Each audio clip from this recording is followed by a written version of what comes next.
It was an exciting weekend for New Orleans Saints fans, but the Christmas Eve victory over the Cleveland Browns has lasting impact beyond just the 2022 NFL season. We got all that and a little bit of lagniappe for you on today's episode of Locked On Saints. You are Locked On Saints, your daily New Orleans Saints podcast, part of the Locked On Podcast Network, your team every day.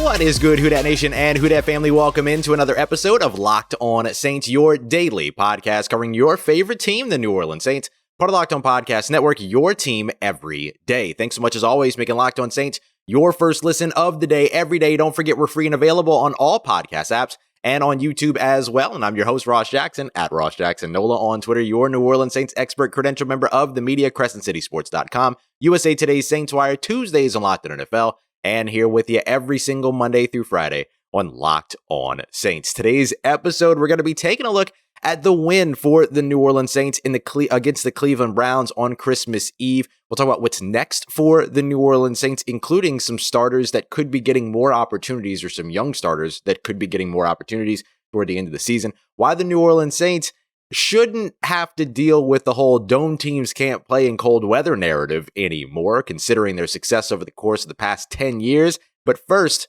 this win for the New Orleans Saints over the Cleveland Browns, it wasn't a pretty one, right? It was minus 18 degrees, or felt like minus 18 degrees outside, whatever it was.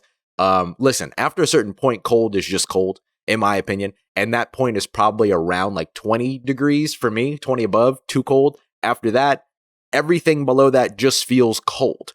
Everything is awful after that point. So once you start getting into minus this, minus that, it doesn't matter anymore. It's all just cold. But the New Orleans Saints pulling off that victory in Cleveland, like we said, not a pretty win, but a win nonetheless, where they actually had to do some things that they've struggled to do throughout the season. They had to overcome some obstacles that had consistently been obstacles for them all season in order to get that win. It goes beyond the 2022 NFL season. Look, if the New Orleans Saints want to keep their postseason hopes alive and all that, they're going to have to win out. They have an upcoming big game against the Philadelphia Eagles, who have everything to play for after their loss to the Dallas Cowboys on Christmas Day. That ended up, or on Christmas evening, that ended up being a huge that ends up having a huge impact on that New Year's Eve game between the Saints and the Eagles, because the Eagles still have the first seed in the NFC to play for. If they get a one more win this year, then they're done. They have the number one seed. They couldn't get it done before the Saints, which of course means that they're going to be looking to get it done against the Saints, and very likely with Jalen Hurts back, because playing against the New Orleans Saints always brings sort of the magical cure to whatever player is injured all of a sudden. So with that being the case, if you're the Saints, the rest of your season, it's a little bit dull when you think about postseason, right? Because you have to win that game where the Philadelphia Eagles have everything to play for. You have to play against the Carolina Panthers, who have been pesky spoilers all season so far. And you're going to need the Tampa Bay Buccaneers to effectively lose out in order for you to do it. If you want to win this division, you got to end up in a three-way tie with Carolina and Atlanta, or you have to end up 8-9, right? You got to finish as best as you can to try to win the division. So if you're going to win the division, you got to win out, need the Tampa Bay Buccaneers to basically lose out. So with that being the case, this win against the Cleveland Browns does help you stay alive. It does keep you sort of in control of your own destiny in terms of whether or not you're going to be in any part of the conversation at the end of the year. But more importantly, it has some impact going into the offseason.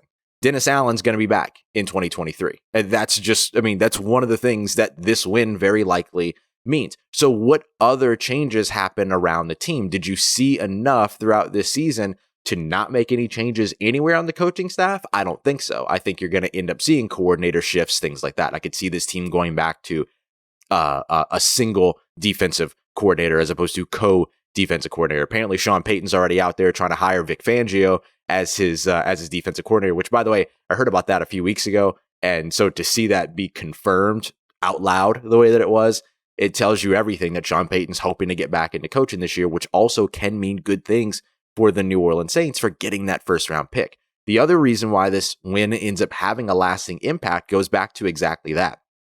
The more that you win games, the more you spoil everything for the Philadelphia Eagles when it comes to that first round pick that you traded to them. Just kind of lessens the blow a little bit. So you keep winning those games, you keep pushing that pick back. You could end up, depending upon if it's, let's say, the Arizona Cardinals that trade for him, or the Los Angeles Chargers that, for whatever reason, if they end up looking for a head coach over the offseason, they trade for Sean Payton.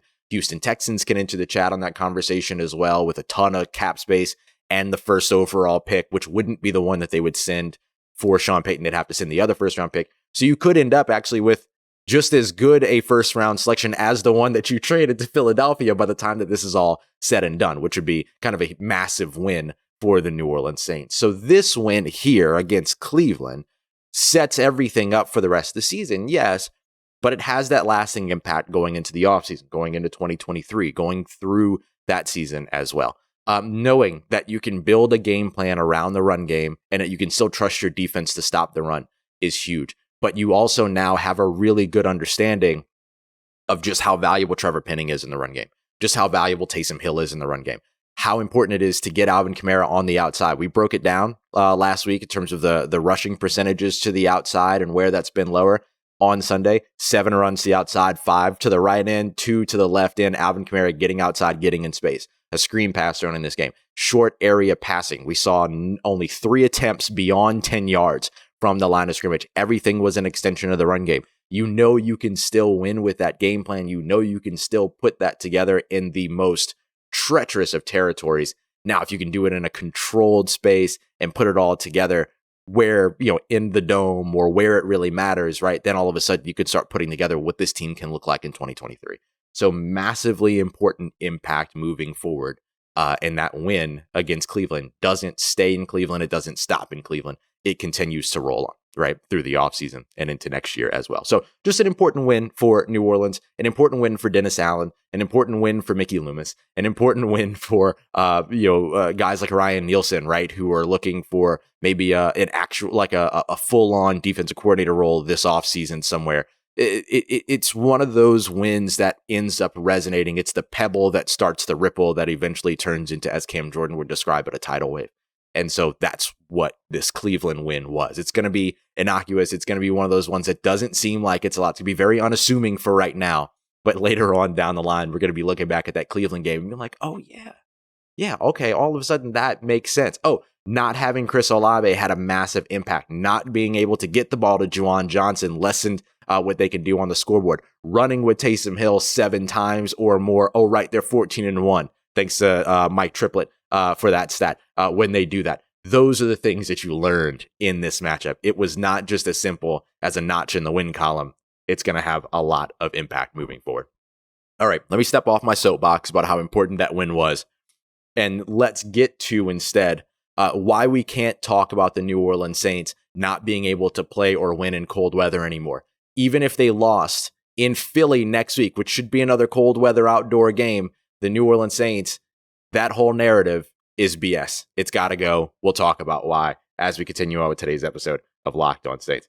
Appreciate you as always for being here with us. And of course, we thank our sponsor today, Prize Picks. Today's episode brought to you by Prize Picks. My favorite way to play daily fantasy sports, especially on the go, because they've got the mobile app, makes everything super easy. And it takes less than 60 seconds to input your entry. It's so easy.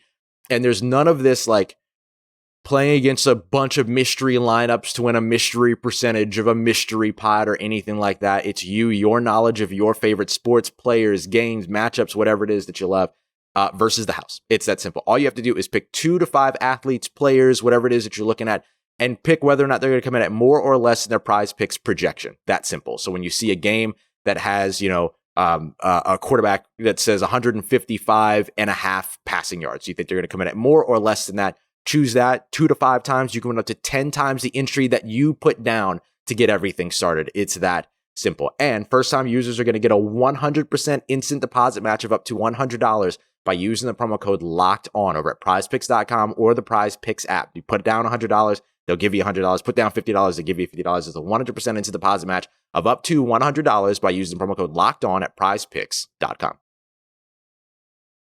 All right, family, continuing on with today's episode of Locked On Saints. Thanks again, as always, making us your first listen of the day, every day. The New Orleans Saints, they keep winning in cold weather, and everyone's still talking about how they can't win in cold weather. What's going on here? This narrative's got to go. It is, with absolutely no hesitation, BS. It's BS. Since 2014, the New Orleans Saints 5-1 in games in which the temperature was 40 degrees or less outdoors at kickoff. Can't tell me they're not a cold weather team.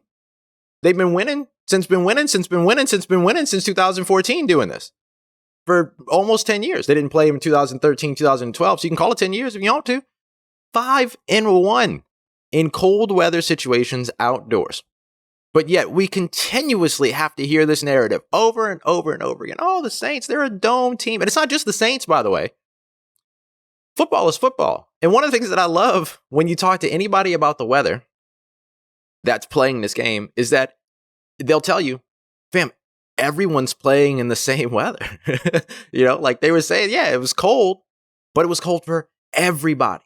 That's kind of why I made that quip at the beginning of the episode when I was talking about how, like, after a certain point, cold is just cold.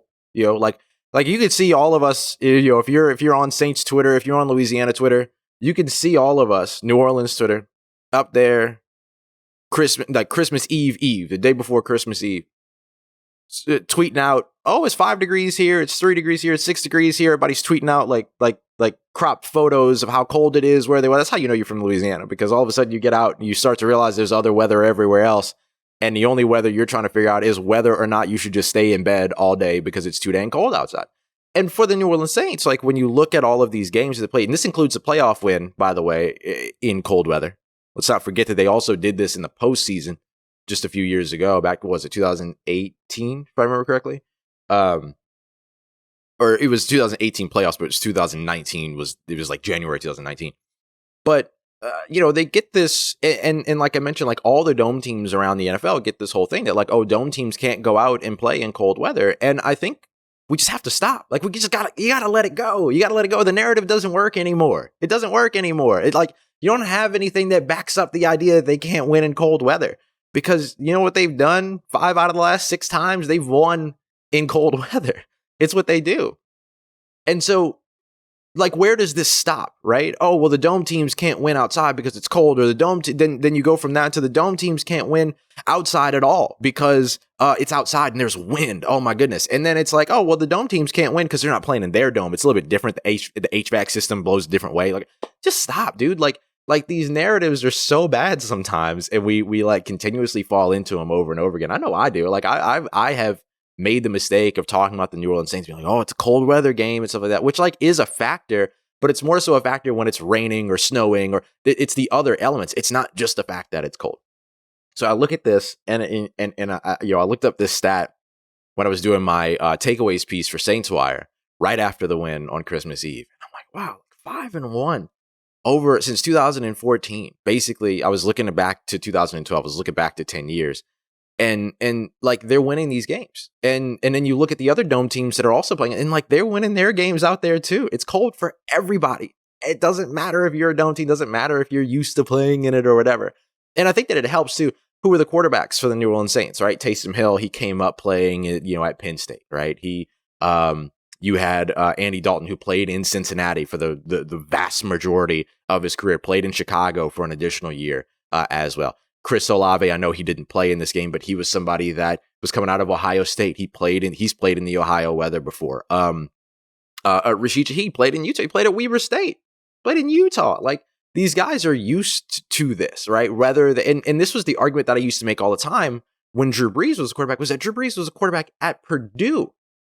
They've played in this environment before. You just haven't seen it maybe in their uniform or whatever, but like that narrative that indoor teams can't win outdoors in cold weather is just bogus at this point. And I love that it's the New Orleans Saints that are setting the example, right? 5-1 since 2014. I want to say that again so that if your friends ever say it to you, you can be like, hey, actually, I got a stat for you. I got some facts for you. 5-1.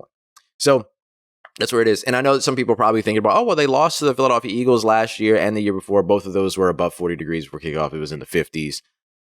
the Superdomes in the 50s, and on a good day when that AC is kicking. So those don't fall into that category, but below 40 degrees outdoors, 5-1.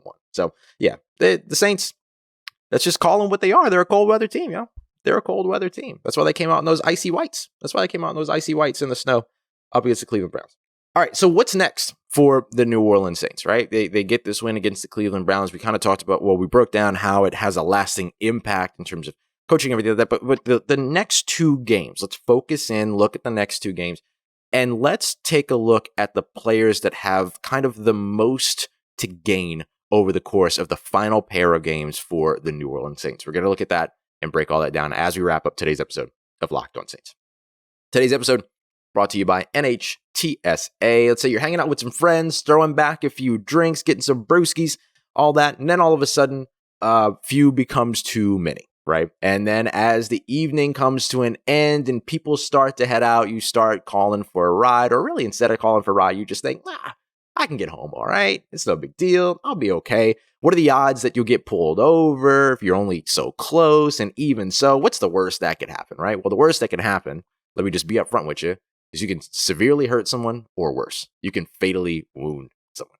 You can kill somebody. So everyone knows the risks of drinking and driving drunk. The results are tragic, oftentimes deadly. However, it still doesn't stop everyone from getting behind the wheel after having a few drinks. That's why police are out there right now making sure that impaired drivers are off the streets to save lives. So if you think you're okay to drive after a few drinks, think again. Play it safe, plan ahead as well, get a ride, call a ride share, whatever. It only takes one mistake to change your life and, of course, someone else's forever. Drive sober, get pulled over. Let's get it. Who Dat Nation, wrapping up today's episode of Locked On Saints. Full Monday episode for you here. Coming out a little bit later in the afternoon. I'm actually not stuck. Flights got canceled and stuff like that. So I'm still at the Airbnb with the family and everything. So I'll be getting back Tuesday morning. So the Tuesday episodes will come out a little bit later than usual because I'll have to record them Tuesday morning when I get back to New Orleans. But it's all good. I hope that y'all enjoyed the year in review episode of Locked On Today earlier on the feed. If you haven't checked that out, make sure you go and check that out as well. So today, we're just kind of talking through and looking at the win against Cleveland, not necessarily breaking things out. We're going to get into analytics and film breakdown stuff Tuesday and Wednesday. Today's a little bit more kind of just looking at how important the win is and all that. So we discussed how important it is from the perspective of the future, right? It has lasting impact to get a win in Cleveland and in that way. When so much was kind of stacked against you as the New Orleans Saints, so many players injured, a limited game plan due to the snow and the cold weather and all these other things. Then how the narrative around cold weather, blah blah blah. But more importantly now, or maybe more importantly, the next thing is kind of what's most immediate, right? The Saints, if they want any shot at the playoffs, they have to win out. They got to finish the season on top. That 13-point blown victory, what would have been a blown victory or blown lead. To the Tampa Bay Buccaneers looms even larger now. But look, if you have an opportunity here to win out and play the best that you can, it shouldn't matter if the postseason is in the books for you or not, right? So who has the most to gain right now on the field? The players that have the most to gain on the field. And I think that there are three in particular that immediately come to mind, but I'd love to hear your thoughts as well. So who are the players that you believe have the most to gain in the final two games of the season? I'm going to start with Alontae Taylor.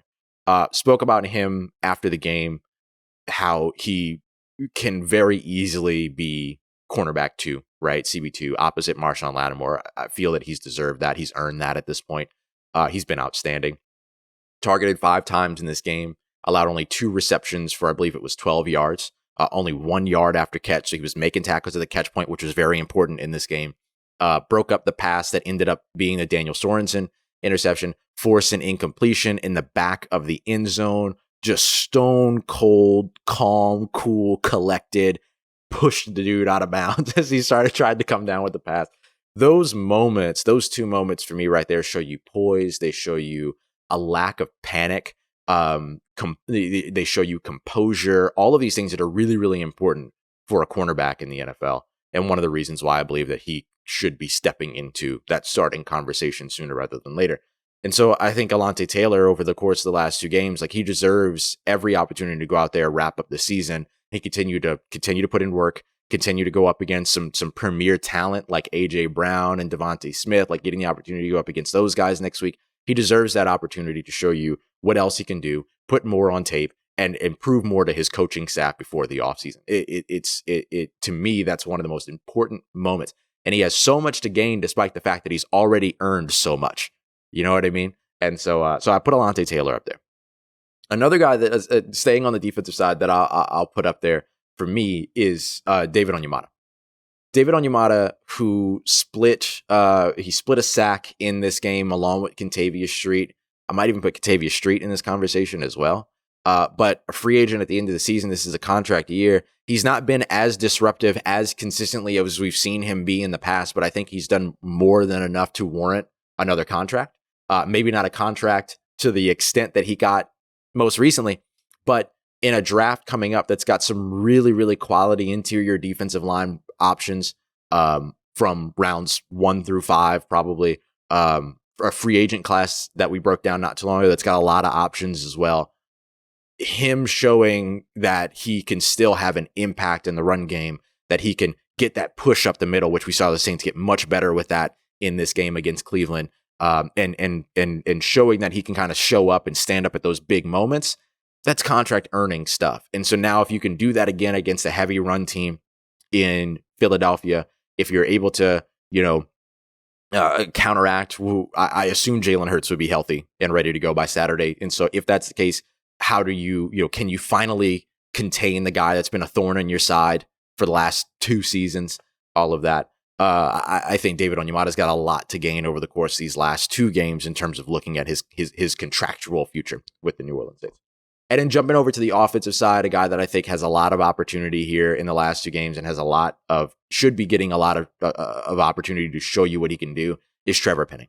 And I've broken this down a couple of times, but I'm just looking at Trevor Penning and I'm looking at this New Orleans Saints offensive line, which has now got Andres Pete hurt, who got carted off from the sideline. Cesar Ruiz is done for the season. So now you have these 2 guard spots that are open. It makes sense to just bounce James Hurst inside and start Trevor Penning at left tackle over the course of these last 2 games to give him some run, give him some opportunity, get him out there. I asked Alvin Kamara about him. He called him a big, mean baby. Like, he just loved the energy that a guy like Trevor Penning brings. And if you watch the Taysom Hill touchdown, he's throwing dudes out the club just like Teron Armstead used to. So I think him getting more of those opportunities, more PT, more playing time, more reps, more snaps, all that it's only going to help make him better and better and better and better. Obviously, you don't want to do anything that could potentially re-injure him before the offseason or anything like that. So I completely get that part. But more opportunities for him to get out there is great. And look, there's some other players too. There's Juwan Johnson. Like, he could impact his contractual nature going into the season. He's a restricted free agent though, so no matter what, he's very likely going to be a Saint next year. They'll put a 2nd-round tender on him more than likely. That's what they did with Josh Hill years ago. So I'm just comparing the 2. And he'll probably end up getting a multi-year deal out of it. Like, the Saints want to keep Juwan Johnson around. He's been awesome. And so I think, he's another guy that stands to earn a lot. Rashid Shaheed could continue to earn a lot of opportunity over the course of the past 2 games as whether Chris Olave is healthy or not, he's going to get more opportunities. And I think Chris Olave's got a lot that he could potentially get out of this too, in terms of getting that rookie receiving record. He's got a lot of work to do now to get there. But once he does, or if he can, then, that's huge for him. And he will have played the same amount of games as Michael Thomas. If he plays 2 more games this season, he'll have played 15 games, which is how many Michael Thomas played his rookie season as well. So if he gets that record in the same amount of time, in the same amount of games as Michael Thomas, that's great. And especially since he also got the rookie treatment early on in the season as well, while Jarvis Landry and Michael Thomas were still healthy. So I think there's a lot of players that have a lot to earn here. I mean, Andy Dalton could earn his opportunity to come back next season. Like, there's so many different pieces here that are moving around. So again, let me know what you think. Let me know, which players have the most to gain over the course of these past 2, and who are you most excited to see potentially succeed over the course of those past 2 games as well. Coming up tomorrow, we're going to dive into the analytics, get into a little bit more breakdown. This was a little bit more like mood-centric episode. You know, I'm out of town. I'm stuck. I'm all these other things. So I don't have all my usual stuff. So, you know, it's just a little bit more kind of like getting the feeling of where everything is and all that. But we'll get back to Analytics Tuesday tomorrow, as well as Mock Draft Tuesday, which will eventually move to Mock Draft Monday. And then Wednesday will be Film Watch, as well as the biggest questions. So get your biggest questions to me as well, so I can get those answered in the show. Appreciate y'all. As always, make a Locked On Saints your first listen of the day every day. Don't forget to go and check out Locked On Sports today. There it is, Locked On Sports today, as well for your second listen. And as always, I appreciate y'all so much for making me a part of your day, part of your routine, for saying yes to me and the show. As always, if you see me, say hi. And if you need anything else around your New Orleans Saints in between these episodes, make sure you follow me on Twitter at Ross Jackson, NOLA. Hit me up. Let me know how the family's doing. Let me know how you're living. Let me know how your mom and them. And trust you, that nation. I'll holla at you.